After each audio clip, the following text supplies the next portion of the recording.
Usapang boxing trending. Ngayon sa social media ang isang halamat ng boxing.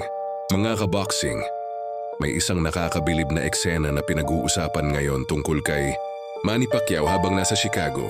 Habang naglalakad umano ang People's Champ sa isang lugar doon, bawat may nakikitang tao si Manny Pacquiao na hindi kilala at nakita, niya ito binibigyan nga niya ito ng mga pera bawat isa at dito nga tayo bumilib sa isang People Champ Manny Pacman Pacquiao dahil may napansin siyang isang matanda na nangangailangan ng tulong.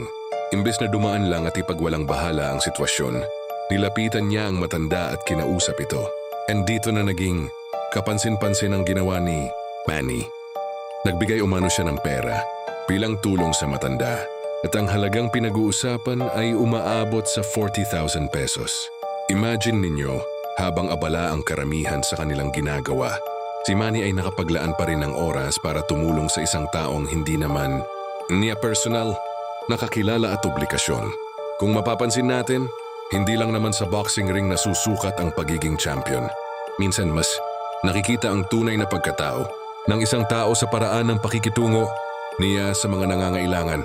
Kaya naman maraming boxing fans ang humahanga kay Manny Pacquiao. Bukod sa kanyang mga naging laban at tagumpay sa boxing, kilala rin siya sa pagtulong at pagbibigay sa kapwa. Pero mga kaboxing, mahalagang tandaan na ang 40,000 na alaga ay ayon sa kumakalat na kuwento at dapat pa ring beripikahin ang eksaktong detalye ng pangyayari.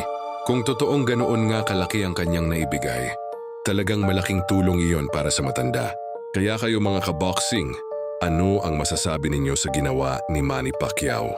Para sa inyo, masasabi ba nating hindi lang siya people's champ sa boxing ring, kundi champion din sa pagtulong sa kapwa? I-comment ninyo ang inyong opinyon at huwag kalimutang i-like at i-share ang video para mas marami pang boxing fans ang makaalam sa kwentong ito.